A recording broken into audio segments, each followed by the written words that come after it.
Right sir.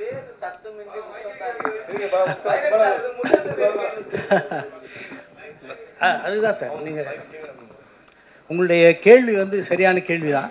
அதாவது இந்த கதைக்கு நான் ஏன் இந்த தலைப்பை வச்சேன்னா, முதல்ல வந்து முத்தம் அப்படிங்கிறதும் சத்தமின்றி முத்தம் அப்படிங்கிறதுக்கும் என்ன வித்தியாசம்னு பார்த்தீங்கன்னா, அதாவது சத்தமின்றி சொல்லும்போது அதில் ஒரு சீக்ரெட்டிவ்னஸ் இருக்குது, அதில் வந்து ஒரு ரகசியம் இருக்கும் அப்படிங்கிற எண்ணம் வரும். இது வந்து நமக்கு இந்த படம் வந்து உங்களுக்கு ஒரு த்ரில்லர் சப்ஜெக்டு, அதே சமயத்தில் மிஸ்டீரியஸாகவும் இருக்கும். ஒரு மிஸ்டீரியஸ் ப்ரெசன்டேஷன் இந்த படத்தில் இருக்கும். இது நடக்கும் நிகழ்ச்சிகள் எல்லாமே என்ன, இது எதனால் இப்படி நடக்குது அப்படிங்கிற கேள்வி பார்க்குறவங்க மனசுலலாம் எழுந்துக்கிட்டே இருக்கும். அதுக்காக தான் அந்த சத்தமின்றின்னு வைத்தேன். அதே மாதிரி முத்தம் தா அப்படிங்கிறது அந்த காதல் அதில் இருக்குது. இதில் வந்து romance, this is really a romantic thriller. அதனால் அந்த ரொமான்ஸையும் நம்ம வந்து முக்கியமான பங்காற்றுறதுனால அதை நான் அந்த தலைப்பை தேர்ந்தெடுத்தேன். இது பார்க்கும்போது நிச்சயமாக அது நீங்கள் இந்த தலைப்பு சரிதான்ங்கிறது இந்த படத்தை பார்க்கும்போது புரியும். நன்றி சார். நன்றி. ஸ்ரீகாந்த் சார்னு பெரிய ஹீரோ. எஸ். பட் ஆனால் முன்னெல்லாம் பார்த்தீங்கன்னா ஆடியோ லைன்ஸ் இதுக்கெல்லாம் வந்து ஹீரோயின் தான் வரமாட்டாங்க. பட் ஆனால் இப்போ வந்து ஹீரோவே இப்போ வரது இல்லையா? இல்லை இல்லை, அவருக்கு ஒரு சுச்சுவேஷன், ஒரு எமர்ஜென்சி சுச்சுவேஷன் ரியலாக. ஏன்னா இதுக்கு முன்னாடி நாங்கள் இதெல்லாம் பண்ணோம், மீடியா இதெல்லாம் பப்ளிசிட்டிலாம் பண்ணோம். அப்போல்லாம் அவர் வந்து எங்களுக்கு கோஆப்ரேஷன் கொடுத்தாரு. நிச்சயமாக இது வந்து அவரால் அன்அவாய்டபுள் சுச்சுவேஷன். அதனால் எல்லாரும் அவருக்கு சார்பாக நான் உங்களை மன்னிப்பு கேட்டுக்கிறேன். மன்னிப்பு. டேரக்டர் சார், இந்த ஹீரோவை ஸ்ரீகாந்த் சாரை வந்து செலக்ட் பண்ண காரணம் என்ன? ஏன்னா அவரோட இது வந்து பாஸ்ட் எல்லாமே முடிஞ்சிச்சு, இப்போ ரீஎன்ட்ரின்னு வர போகிறாங்க. ஸோ அப்படி இருந்தும் இந்த படத்துக்கு வந்து ஒரு ப்ரொமோஷன் வர மாதிரி தெரியல, அதை கேட்க வந்தார் அவர். சரிங்களா? இல்லை அது ரைட்டு, நான் தான் சொல்கிறேன். இப்போ சுச்சுவேஷன் தான் ரியலாகவே, அந்த சுச்சுவேஷன் தான் காரணம். அது வந்து வேறு அவர் nobody to he is not to be blamed. அது எங்களுக்கு நிச்சயமாக தெரியும், நாங்கள் அதை சொல்ல முடியும். அதனால தான் இப்போ நீங்கள் கேட்குற கேள்வி சரியான கேள்வி. ஆனால் இதுக்கு வந்து காரணம், உண்மையான காரணம் அதுதான். அவர் எங்களுக்கு கோஆப்ரேட் பண்ணார். இதுக்கு முன்னாடி எல்லாமே எல்லா இடத்துலையும் வந்தார். இந்த இடத்துல அவர் நீக்கி ஒரு சுச்சுவேஷன் இந்த மாதிரி, அதனால தான் அவர் வரல. Yes sir. இல்லை சார், அந்த கதைக்கு தேவையானது தான் அது. அந்த இடத்துல அந்த கிளாமர் இருக்குது, ஆனால் அது கதையோடு தான் போகும். நீங்கள் அந்த படம் பார்க்கும்போது நிச்சயமாக தெரியும், அந்த கிளாமர் வந்து தேவை, இந்த இடத்துல அது சொல்லப்படணும், இந்த மாதிரி தான் காட்டப்படணுங்கிறத எல்லாருமே உணர்ந்து. ஏன்னா அந்த கதை அந்த டிமாண்ட் பண்ணிச்சு. அதனால தான் நான் அந்த மாதிரி அந்த சாங்கை வச்சேன். Direct sir, thanks sir. Heroine வந்து நம்ம தமிழ் ஆடியன்ஸ் இருக்காங்க, அவங்க அவங்க அழகா இருக்காங்க. ஆமாம் சார். பட் ஆனால் நம்ம தமிழில் வந்து கதாநாயகிகள் குறைஞ்சிட்டாங்களோ, தமிழில் எடுக்காம? இல்லை, கதாநாயகிகள் நிறைய பேர் இருக்காங்க, அதை பற்றி சந்தேகமே இல்லை. எனக்கு இவங்களை நான் அவங்க வந்தபோது ஃபஸ்ட்டு இன்டர்வியூவில் எனக்கு என்ன தோணுச்சுன்னா, இவங்க ரொம்ப ஃபிட்டாக இருப்பாங்க என்னுடைய கதைக்கு அப்படின்னு எனக்கு தோணுச்சு. அதனால் ஆஸ் ஏ டைரக்டர் நான் வந்து இவங்க ஃபிட்டாக இருப்பாங்கங்கிற ஒரு நம்பிக்கையில் தான், ஒரு இன்ட்யூஷன், அந்த இன்ட்யூஷனில் தான் அவங்கள நான் தேர்ந்தெடுத்தேன். நிச்சயமாக. டேரக்டர் சார், நீங்கள் கொஞ்சம் ஏஜ்டாக இருக்கீங்க. ஆமாம் சார். தப்பாக சொல்லல, கொஞ்சம் வாழ்த்துக்கள் உங்களுக்கு. தேங்க்யூ. இது மாதிரி படம் எடுக்க என்ன காரணமா சார்? இல்லை, அதாவது பேஷன் தானே சார். சினிமாவுக்கு நம்ம வர்றது காரணமே பேஷன் தான், வேறு என்ன. அது வந்து நம்ம சொல்லக்கூடிய கதை எதுவோ, அந்த கதை என்ன கேட்குதோ, அதனுடைய உணர்ச்சி போராட்டம் என்னவோ அதை தான் நாங்கள் இங்கே திரையில் சொல்லணும். அப்படி இல்லைன்னா அது ஒரு ஃபெயில்யூர் ஆகிடும். இதுக்கு வந்து ஏஜுங்கிறது வந்து இட் இஸ் நம்பர். இது வந்து இந்த இடத்துல எவ்வளவு ஏஜாக இருக்குமோ அது ஏஜ் ஆகணும். பட் இந்த இடம் வந்து இளமையாகவே இருக்கணும். அப்போ தான் அது வந்து உங்களுக்கு வெற்றியை கொடுக்கும். யாராலையும் அப்படி இருக்க முடியும். பேஷன் உங்களுக்கு இருந்ததுன்னா நிச்சயமாக நீங்கள் எப்போவுமே அதை நோக்கி போக முடியும், வெற்றியும் அடைய முடியும் அப்படின்னு நான் நம்புகிறேன்.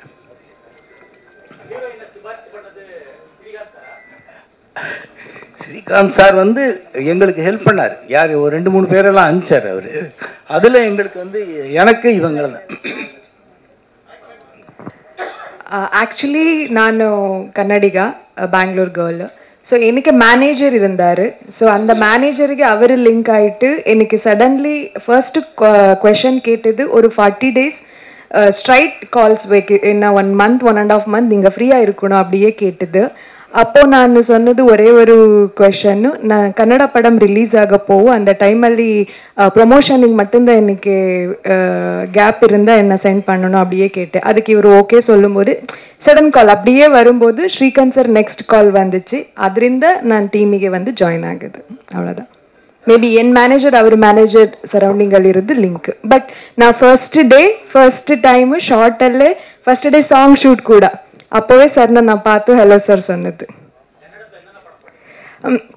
கன்னடದಲ್ಲಿ வந்து என் ஃபர்ஸ்ட் படம் வந்து கணப்பா, அதுக்கப்புறம் sugarless, Bheemasena Nalamaharaja, Arjun Gowda, made in China, ಮಲಯಾಳದಲ್ಲಿ Kayamkulam Kochunni and big boss ಅಲ್ಲಿ சீசன் 8 ಅಲ್ಲಿ வைல்ட் கார்டு என்ட்ரி நான் போயிட்டு வந்தேன். இப்போ குட்டீரா அப்படி ஒரு புதுசு கன்னட படம் பண்ணிட்டு இருக்கேன். அண்ட் அவ்வளோதான் சார். எனக்கு ஆக்சுவலி நான் சினிமா பார்க்கும்போது இப்போ நான் ஆஸ் அ ஆடியன்ஸாக நானும் படம் பார்க்குறது லாங்குவேஜ் அப்படி எனக்கு மைண்டில் இல்லையே இல்லை. இந்த லாங்குவேஜை பண்ணணும், அந்த லாங்குவேஜ். பட் படம் பண்ணும்போது எனக்கு ஜஸ்ட் லாங்குவேஜ் கம்யூனிகேஷனுக்கு மட்டும்தான். ஸோ நான் என்ன பண்ணேன்னா எவ்ரிடே எல்லாருக்கிட்ட பேசிட்டு எனக்கு ரொம்ப இன்ட்ரெஸ்ட் லாங்குவேஜ் கற்றுக்கிறது. இப்போ மேம் கூட பேசும்போது நான் அப்சர்வ் பண்ணிகிட்டே இருந்தேன். நான் இந்த தமிழ் நான் கேட்டதே இல்லை. ஸோ எவ்வளோ அழகா எனக்கு என்ன ஈவன் என்னை பற்றி இன்ட்ரடியூஸ் பண்ணும்போது என்ன சொன்னார் அதை பற்றி நான் போகும்போது கேட்கலாமே அப்படின்னு நினைச்சேன். ஸோ நான் ஒன் டே கண்டிப்பாக இது என் ஃபர்ஸ்ட் இன்டர்வியூ. பட் ஆனால் இன்னொரு மேபி நோஸ் 5 இயர்ஸோ 3 இயர்ஸோ இந்த மாதிரியே பேச போகிறேன் நான். சத்தியமாக நான் கற்றுக்கிறேன் மேம், ஷுர். ஸோ அந்த மாதிரி இன்ட்ரெஸ்ட் இருக்கு எனக்கு. ஸோ எக்ஸ்பீரியன்ஸ் எல்லாம் சேம் சார். ஆக்ஷன் கட் சொல்லும்போது அண்ட் அது இன்டென்ஸ் இருக்கும்போது லவ் ரியாக்ஷன்ஸ் எல்லாம் சேம். பட் கம்யூனிகேஷனுக்கு மட்டும்தான் தமிழ். ஸோ நான் பிடிச்சேன், நான் கற்றுக்கிட்டேன். இன்னும் அழகாக கற்றுக்கணும். அதுக்கெல்லாம் உங்கள் சப்போர்ட் வேணும். அதை பற்றி சொல்லணும்னா ஃபர்ஸ்ட் நான் கேட்டேன் என்ன சார் படம் பேரு. அப்போ ஒரு பெரிய லென்த்தியா சொன்னாரு. நான் இன்னொரு டைம் கேட்டு கற்றுக்கிட்டேன். அப்போ என்ன இருந்துச்சுன்னா ஒரு சத்தம் இல்லைன்னு ஒரு முத்தம் தான் அப்படி இருந்துச்சு லைனா. அதுக்கப்புறம் கட் பண்ணி இப்படி ஆச்சு. ஷார்ட் ஆயிடுச்சு. 2 days பிஃபோர் எனக்கு கொஸ்டின் கேட்டாரு, பிரியங்கா இது ரொம்ப சேஞ்சாக இருக்கு. அப்போ நான் திங்க் பண்ணேன் ஏதோ கான்ட்ரவர்சி மாதிரி இருக்கா, என்ன இருக்கே அந்த மாதிரி இல்லை. எனக்கு கேட்ட ஒன்றுமே இல்லை. ஏன்னா நான் நினச்சது என்னன்னா, இப்போ நாங்கள் யாருக்கார கிஸ் பண்ணும்போது பிளெயின் கிஸ்ஸாக இருக்கலாம், இல்லை இப்படி கிஸ் எங்கேயாரு கிஸ் கொடுக்கும்போது ஒரு நாய்ஸ் வரும். ஸோ நாய்ஸ் இல்லாமல் நாங்கள் பிளெயின் கிஸ் கூட கொடுக்க முடியாது. ஸோ அப்படியே படத்தில் கூட நாய்ஸே இல்லாமல் அவள் மர்டர் பண்ணுறா, லவ் பண்ணுறா, எல்லாமே பண்ணுறா. அது கரெக்டாகவே ஆப்டாக இருக்கேன்னு எனக்கு ஃபீல் ஆச்சு. So I'm fine with that.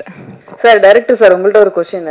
அதில் ஒரு கேப்ஷன் போட்டிருக்கீங்களா, a women in love a man on fire. அது என்ன சார் மீனிங்? அதாவது இந்த ஹீரோ நான் சொன்ன மாதிரி அது ஒரு கிரே ஷேடு. நான் சொன்னேன்ல, ஒரு வயலண்ட் மேனாகவே இருப்பார். ஆனால் அவருக்குள்ள அந்த லவ் ஒரு சாஃப்ட் கார்னர் இருக்கும். அதுக்குள்ள அந்த இமோஷன் எப்பவுமே அவர் அடக்கியே வச்சிருப்பார், இமோஷன் எல்லாம். அந்த மாதிரி அவர் மேன் ஆன் ஃபயருங்கிறது, man on fire means very active, very alert. அந்த ஒரு வேகம், உத்வேகம் இதெல்லாம் உள்ளவர் அவர். அதனால் அதில் அந்த violent man fire, man on fire. அதே மாதிரி இவங்க ஹீரோயின் உமன் இன் லவ். அவங்க லவ் தான் இவங்க கதையை நடத்துது. அதுதான் முக்கியமான பங்காற்றுது. அதனால தான் நான் அந்த லவ் அதில் அழுத்தமாக சொல்லியிருக்கேன். இப்போ 2 பேரும் அது கான்ட்ராஸ்டாக இருக்கும். மேன் ஆன் ஃபயர் பட் ஆனால் a woman in love. So that love mellows down his violence. அதுதான் நான் கடைசியில் சொல்லியிருக்கேன். அதுதான்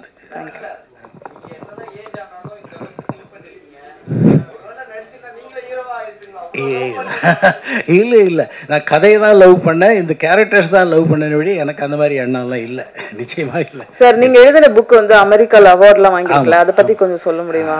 அதாவது நான் இந்த இன்டர்நேஷ்னல் ஃபிலிம் ஃபெஸ்டிவல்ஸ் எல்லாம் நடக்குது இல்லை, அதெல்லாம் பார்த்ததும் எனக்கு ஒரு இன்ஸ்பிரேஷன். சரி, நான் முன்னாடி சிறுகதைகள்லாம் தமிழில் தான் எழுதிட்டு தமிழ் தான் என்னுடைய மொழி, ஆங்கிலம் இல்லை. நான் தனியாக ப்ரைவேட்டாக படித்து தான் நிறைய லிட்ரேச்சர் அந்த மாதிரிலாம் படித்து தான் ஆங்கில புலமையை வளர்த்துக்கிட்டேன். அதுக்கப்புறம் எனக்கு கதை எழுதுகிற திறமை இருக்கிறனால எந்த மொழியில் வேணாலும் எழுத முடியும் நம்ம. அதுதான் ஒரு கதையை தான் உருவாக்கணுமே ஒழிய அப்புறம் லாங்குவேஜ் நமக்கு பேரியராக இருக்காது. அதனால தான் நான் அந்த லாங்குவேஜை முயற்சி பண்ணேன். அதனால் இன்டர்நேஷ்னல் ஃபிலிம் ஃபெஸ்டிவலுக்கு நான் முதல்ல ஒரு ஷார்ட் ஃபிலிம் பண்ணி அனுப்பிச்சேன், டூம்ஸ்டேன்னு. அது 30 minutes ஷார்ட் ஃபிலிம். அந்த ஃபிலிம் நான் எதிர்பார்க்கல கொஞ்சம் கூட. எனக்கு பார்த்தா ஒரு 11 அவார்ட்ஸ் அதில் கிடச்சிது, இன்டர்நேஷ்னல் ஃபிலிம் ஃபெஸ்டிவல் 11 ஃபெஸ்டிவல்ஸில். அதுக்கப்புறம் இன்னொரு கான்டெஸ்ட்டை பார்த்தேன், இந்த மாதிரி ஸ்க்ரீன் ப்ளே அப்படின்னு கேட்டிருந்தாங்க. அதோட ஃபுல் ஸ்க்ரீன் ப்ளே.